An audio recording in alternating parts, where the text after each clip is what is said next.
Hello বন্ধুরা, আশা করি তোমরা সবাই ভালো আছো। আজ আমি বেরিয়ে পড়েছি এক বিশেষ যাত্রায়, বাইকে করে মালদা থেকে তারাপীঠের উদ্দেশ্যে। এটি একটি ব্লগ নয়, এটি একটি ট্রিপও নয়, এটি হচ্ছে একটি অনুভূতি, যা পুরোটাই তোমাদের সাথে শেয়ার করতে চলেছি একটি মোটো ব্লগের মাধ্যমে। তো তবে আর দেরি কিসের, চলো শুরু করা যাক মালদা থেকে তারাপীঠের উদ্দেশ্যে এক নতুন জার্নিতে। তবে প্রতিবারের মতো এবারও আমাদের কোনো প্ল্যান রেডি ছিল না, সাডেনলি 1-1.5 ঘন্টায় প্ল্যান রেডি হওয়া। তো যে কোনো শুভ কাজে রাইড শুরু করার আগে আগে মনস্কামনা মাকে আমরা ডেকে নিয়ে তারপর রাইডটা শুরু করি।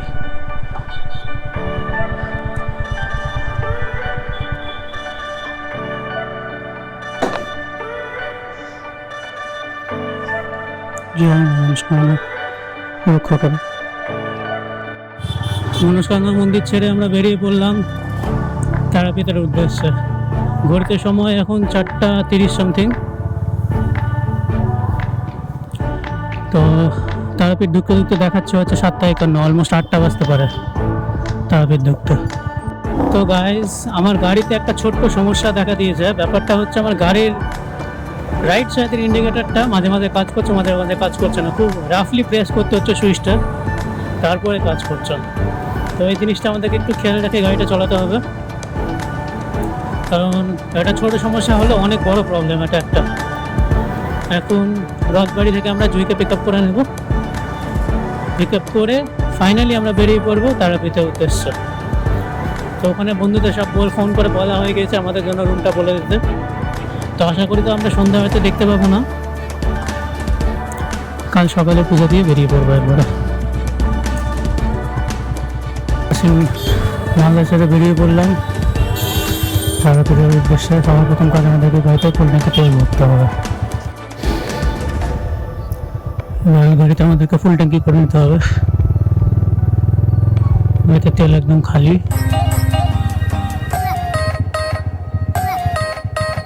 আরে বাপরে, কত ভিড়!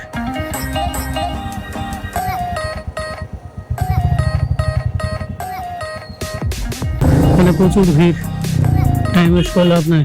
সামনে দেখে মনে হচ্ছে প্রচুর বৃষ্টি আসছে।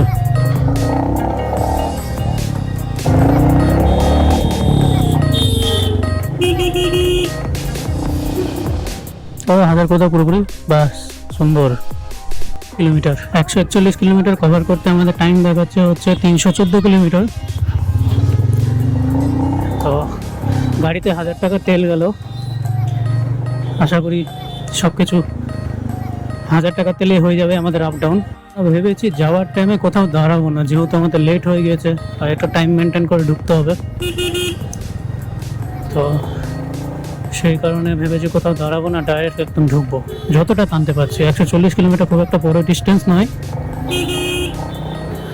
2-2.5 ঘন্টাতে কমপ্লিট করাই যায়। হাওয়া চলছে, আমরা হয়তো বা সামনে বৃষ্টি পেতে পারি। ঘুরতে সময় এখন 5টা। আমরা ফাইনালি মালদা টাউন ছেড়ে বেরিয়ে পড়লাম প্রপার হাইওয়েতে। টাউনে প্রচুর জ্যাম, বেরোতে অনেক টাইম লেগে গেল আমাদের। এখন হাইওয়ে পেলাম, এত সুন্দর একটা ওয়েদার পেলাম, আর লম্বা রাস্তা। আর কোথাও দাঁড়াদাঁড়ি সিন নেই, যদি বৃষ্টি না পড়ে।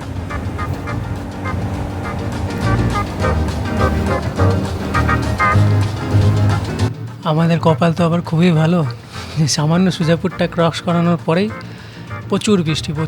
সেই বৃষ্টিতে আমাদের প্রায় 1-1.5 ঘন্টা টাইম ওয়েস্ট হয়েছে। কালিয়াচকের জ্যামতে ফেসে আছি, প্রচুর বৃষ্টি। রেনকোট পরে আমরা রানিং করবো এখন। বৃষ্টির মধ্যে জ্যামের অবস্থা দেখো, প্রচুর বাজে অবস্থা।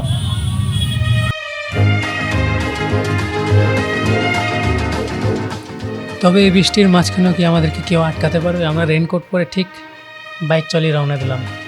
তো ফারাক্কা ব্রিজে যখন আমরা ঢুকি তখন হাতের ডান দিকে আমরা একটা খুব সুন্দর সানসেট দেখতে পাই। আমাদেরকে যত তাড়াতাড়ি সম্ভব তত তাড়াতাড়ি বাইকটা টেনে আমাদেরকে হোটেলে ঢুকতে হবে, কারণ আরেকবার যদি বৃষ্টি পড়ে গেল এমনিতে আমরা 1 ঘন্টা লেটে চলছে, টাইমের থেকে 1 ঘন্টা লেটে। এরপরেও যদি আমরা লেট করি তবে ঢুকতে 8টা 9টা বেজে পার হয়ে যাবে। তবে আমরা এই রাতের অন্ধকারে কিছু দেখতেও পেলাম না, আর তোমাদেরকে দেখানোর মতো কিছু দেখতে পেলাম না। সেই কারণে একদম গোপ্রো পুরো প্যাক করে যত তাড়াতাড়ি পারা যায় তত তাড়াতাড়ি আমরা তারাপীঠে প্রবেশ করলাম। পিঠে এখানে আমাকে তো তারাপীঠে আগের থেকে আমাদের এখানে একটা বন্ধু এসেছিল, তো তাকে আমরা বলেছিলাম সব রুম টুমের ব্যবস্থা করে রাখতে। তো সেই সব হোটেলের রুম টুম ব্যবস্থা করেছে। আমরা ছিলাম হোটেল সাথীতে। এখন টাইম হচ্ছে 10টা, আমার তারাপীঠে বেরোলাম, বলছে নাকি এখন তারাপীঠ শ্মশান যাবে। তো আমাদের বন্ধুটা বললো এত রাতে তো মন্দির খোলা পাবি না, তো চ আমরা তারাপীঠ শ্মশান থেকেই ঘুরে আসি। তো আর দেরি না করে আমরা ঝটপট বেরিয়ে পড়লাম তারাপীঠ শ্মশানের উদ্দেশ্যে। হ্যাঁ, আজকে হচ্ছে আমাদের গাইড মনোজ। আমি যতদূর জানি এটা হচ্ছে আমাদের তারাপীঠের মহাশ্মশান। হ্যাঁ, আর হচ্ছে ওটা হচ্ছে আমাদের বামদেবের হচ্ছে সমাধি আর কি। আচ্ছা, আর পাশে হচ্ছে মা তারার হচ্ছে মূর্তি একটা আছে, আচ্ছা। মন্দির। এখানে সবাই আসে, ধূপকাঠি জ্বালাই, মোমবাতি জ্বালাই, যার যেমন ইচ্ছা। চলো আমরা কি দেখি তাহলে। আমরা গিয়ে চলো একটু দেখি, চলো। তারাপীঠের মহাশ্মশান, সমাধি ক্ষেত্র, বামদেবের সমাধি ক্ষেত্র,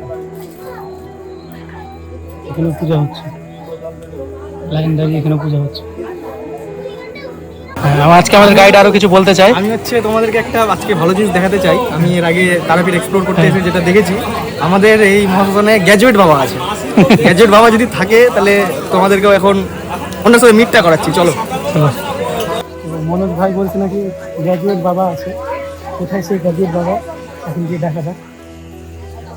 আর প্রচুর ইন্টারেস্ট লাগছে এগুলো, আমার প্রচুর ইন্টারেস্ট।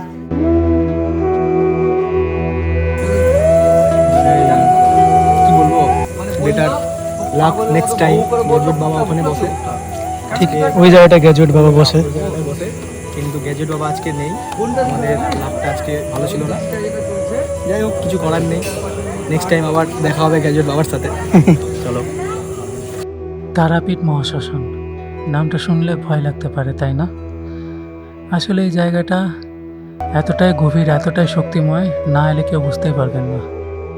তবে আর দেরি না করে আমরাও তারাপীঠ মহাশ্মশান ঘুরে চললাম হোটেলের দিকে, কারণ আমাদের ভোরবেলায় উঠে পুজো দিতে হবে। চেষ্টা তো করলাম অনেক সকালে 5টা-6টার মধ্যে ওঠার, কিন্তু তা আর পসিবল হলো না। উপর থেকে দেখা যাচ্ছে কিন্তু ছোট, কিন্তু ভক্তদের ভরা তারাপীঠ শহর, মন্দিরের গুলি, দোকানের আশেপাশে আছে এক শান্ত আধ্যাত্মিক পরিবেশ। এখন তো মন্দিরে ঢুকেনি, তাতে ঘুমে স্নান হয়ে গেছে। আজকে শনিবার বলে প্রচুর ভিড় এখানে। ভিড়টা দেখো guys।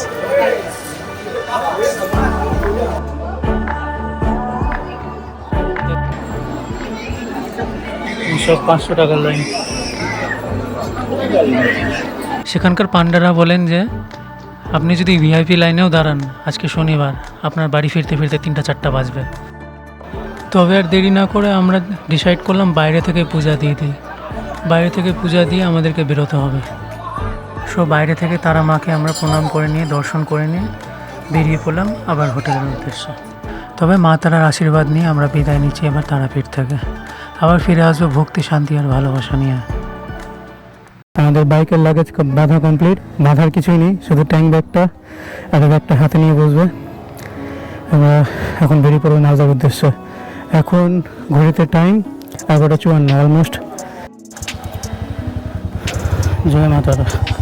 হোটেল থেকে আমরা চেক আউট করে বেরিয়ে পড়লাম মালদার উদ্দেশ্যে। ঘুরতে সময় এখন 12টা। সো আমার ভয় লাগছে কালিয়াচকের জ্যামে, রাস্তার বৃষ্টি। কত দূরে কী হচ্ছে সেটা আমাদেরকে আপডেট দিতে থাকবো। তো আমরা এই ভিড়ভাড়টা থেকে বেরিয়ে তারপর কথা বলছি। জয় মা তারা। আবার আসবো। মোরগ্রাম আর 38 কিলোমিটার। কালকে রাত্রে যখন এগুলো জায়গা দিয়ে ক্রস করছিলাম না, চারিপাশের এই ন্যাচারাল বিউটিটা আমাদের চোখে পড়েনি। চারিপাশে কত সুন্দর জায়গা, সব হারা ভরা। তো আমাদের যেতে হবে এখন মোরগ্রামের দিকে। এখান থেকে আমরা রাইট টার্নিংটা নিয়ে নেব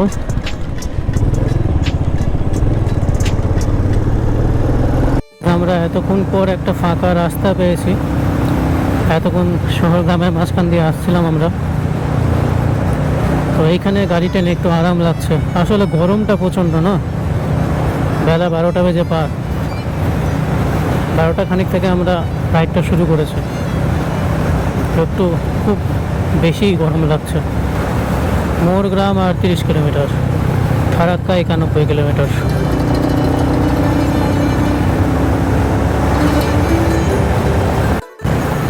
এই যে আজকে রাত্রে সেই ভাঙা টোল গেটটা,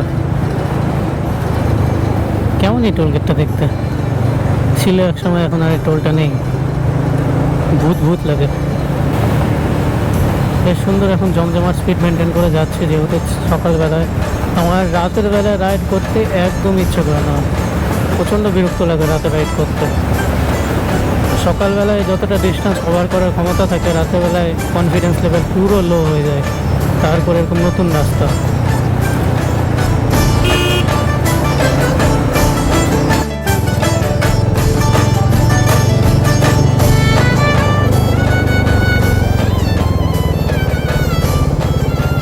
আমরা যখন আমরা ক্রস করলাম হচ্ছে নলহাটি, প্রচণ্ড করে জল পিপাসা লেগেছে, একটা ছায়া জায়গা থেকে দাঁড়াবো। আজকে বোধহয় ঈদ আছে, ওই কারণে অর্ধেকটা দোকান প্রসাদ সব বন্ধ। এখান থেকে আর 7 কিলোমিটার, মাঝখানে একটু দাঁড়িয়েছিলাম, খুব জল পিপাসা লেগেছিলো, দাঁড়ানো মাত্র পুরো গরম একদম চেপে বসলো, পুরো শরীর অস্থির হয়ে যাচ্ছে একবারে, এতটাই গরম। এখান থেকে বেরানোর রাস্তাটায় প্রচুর জ্যাম, এই 1 কিলোমিটার রাস্তা, বাপরে বাপ, পার করতে করতে অবস্থা খারাপ হয়ে গেল।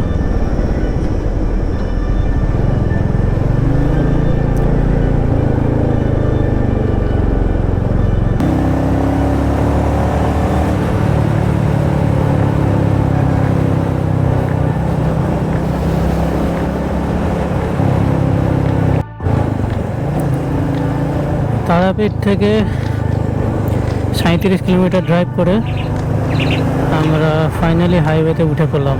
এইখান থেকে আর মালদা 102 বা 3 কিলোমিটার সামথিং। এইদিকে চলে গেল কলকাতা, এইদিকে চলে গেল ফারাক্কা, মালদা, কালিয়াচক।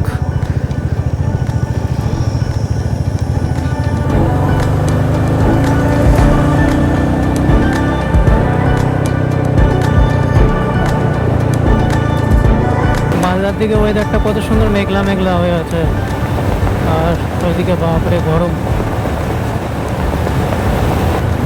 ওয়েদারটা একটু ঠান্ডা হওয়া দরকার আছে।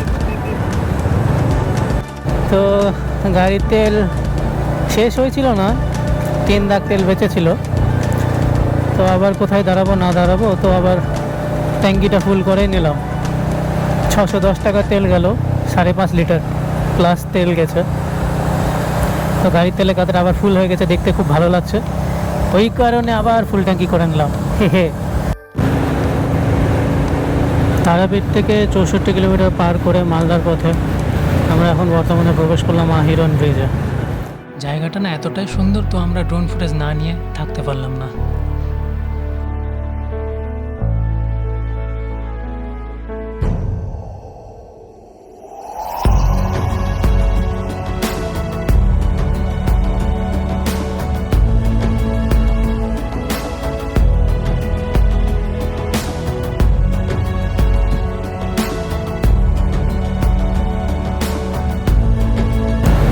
আহিরন ব্রিজের ড্রোন ফুটেজ সে তো তোমরা দেখলেই কীরকমভাবে ড্রোন ফুটেজটা নেওয়া হয়েছিল।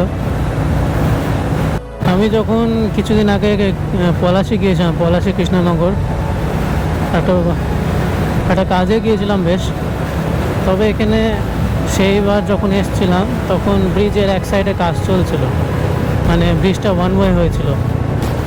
তবে এখন রিটার্নের পথে ওই রাস্তাটা দিয়ে আসলাম, দেখছি বেশ সুন্দর হয়ে আছে রাস্তাটা, খুবই সুন্দর করে দিয়েছে রাস্তাটা।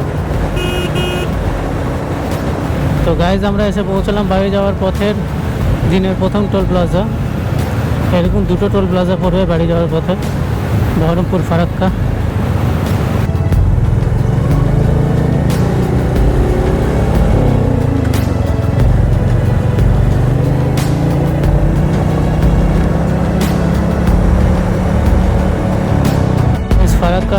কিলোমিটার। এই রাস্তাটা বেশ কিছুদিন আগে বন্ধ ছিল, এখন রাস্তাটা রানিং করেছে। রাস্তা পুরো মাখন করে দিয়েছে, মাখন। রাস্তায় ছিল কিছু কিছু জায়গায় গর্ত, খুব বাজে বাজে গর্ত ছিল, বড় সড়ো গর্ত ছিল, কিন্তু এই ধাবাটাও বন্ধ। যাই হোক, রাস্তার ব্যাপারে বলছিলাম, রাস্তাটা খুবই সুন্দর করে দিয়েছে। সমস্ত ধাবা, রাস্তার ধারের কোনো কোকের দোকান বলো বা যাবতীয় কিছু বলো, সব বন্ধ।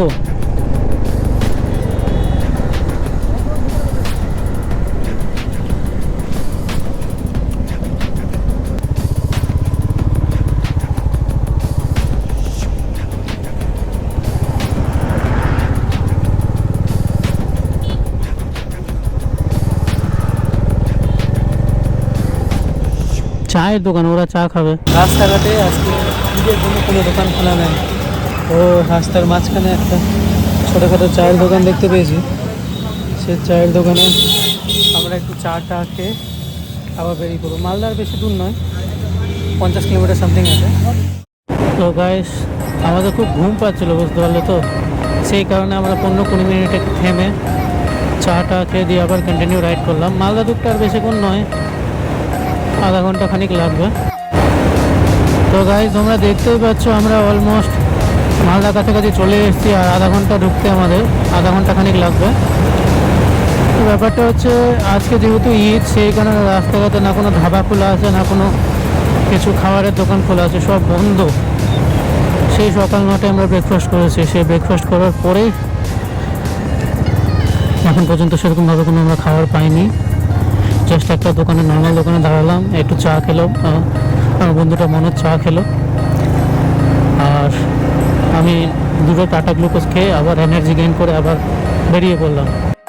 তো গাইস, 15 মিনিট ড্রাইভ করার পর আমরা অলমোস্ট কি ফারাক্কা আমরা ঢুকেই গিয়েছি। মালদার 20-25 কিলোমিটার।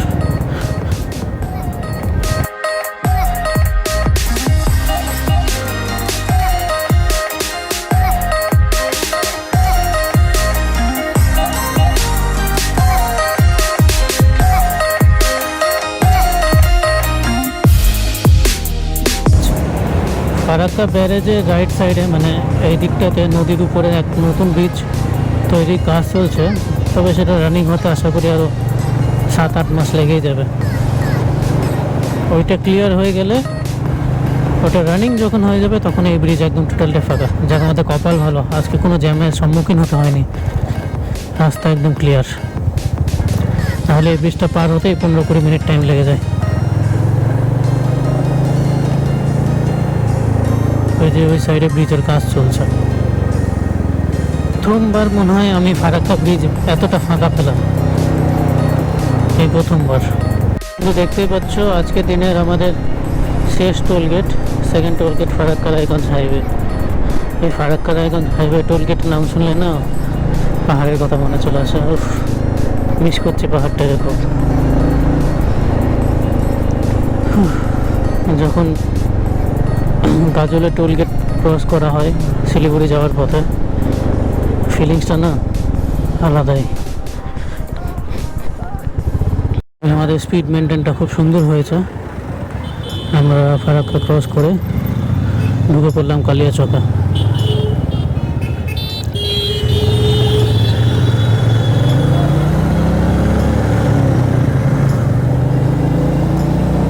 কালিয়াচকেও রাস্তা ফাঁকা, thank god. Gour Banga university cross করে মালদা যাওয়ার পথেই, মানে রথবাড়ি ঢোকার পথেই একটা গাড়ি ধোয়ার বেশ সুন্দর একটা জায়গা আছে, সেখানে আমরা গাড়িটাকে ধুয়ে নেব। তারপর ধুয়ে একদম প্যাকড আপ করে বাড়িতে প্যাক। ফারাক্কা, কালিয়াচক, সুজাপুর ক্রস করে ফাইনালি আমরা মালদা টাউনের ভিতরে এন্টার করতে চললাম। ওই সাইডটা বাইপাস, মালদা শহরকে বাইপাস করে দিয়ে চলে যাবে। কাজ হচ্ছে গাড়িটাকে একটু ধুয়ে নেওয়া। দেখতে হবে ওখানে ভিড় আছে কিনা। যদি ভিড় থাকে তাহলে আর ওয়াশ করবো না আজকে, তাহলে বিকালবেলায় ওয়াশ করতে হবে। যদি ভিড় না থাকে সাথে সাথে ওয়াশ করে নেবো।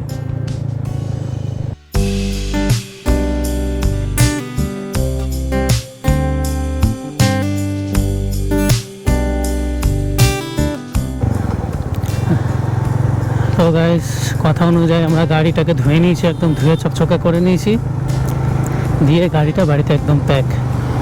গাড়িও কোনো রাগ বিবাদ নেই, গাড়িরও কোনো রাগ বিবাদ থাকবে না যে প্রতিবার ঘুরে এসে আমাকে নোংরা করে রেখে দেয়। ঘড়িতে সময় এখন 3:30। সাকসেসফুলিভাবে আমাদের রাইডটা কমপ্লিট হলো, তারাপীঠের জার্নি। এখন আমি বাড়ির রাস্তায়, প্রচণ্ড টায়ার্ড, প্রচণ্ড গরম লাগছে। হতে পারে সামান্য 130 কিলোমিটার, যা কভার আপ করতে ম্যাক্সিমাম 2 থেকে 3 ঘন্টা টাইম লাগার কথা, কিন্তু আজকে যা বিভৎস গরম পড়েছে না, না বৃষ্টির কোনো নামনিশান নেই। সেই গরমের মাঝখানে গাড়ি চলতে চলতে এত সাফোকেশন হচ্ছে, এত গরম লাগছে, না পারাতে আজকে অনেকক্ষণ দাঁড়াতে হয়েছে। সব মিলিয়ে মিনিমাম যদি বলি আধা পৌনে 1 ঘন্টার মতো আমরা শুধু দাঁড়িয়ে কাটিয়েছি টোটালে। আর সেকেন্ডে সেকেন্ডে জল পিপাসা পাচ্ছে, শরীর ডিহাইড্রেট হয়ে যাচ্ছে পুরো একদম। ফাইনালি বাড়ি এসে পৌঁছলাম। রাস্তায় তো একটা খাবার দোকান খোলা পাইনি, তো লাঞ্চও করা হয়নি। বাইরে ঢুকে সবার আগে কাজ হচ্ছে ফ্রেশ হয়ে লাঞ্চ নেওয়া, লাঞ্চ করতে হবে। বাড়িতে ঢুকে এই ব্লগটা এন্ড করলাম। আমাদের কেমন লাগে এই ব্লগটা দেখে জানিয়ে। তো আচ্ছা, এখন দেখো আমার বাড়িতে ধোয়ার কতটা সুন্দর লাগছে।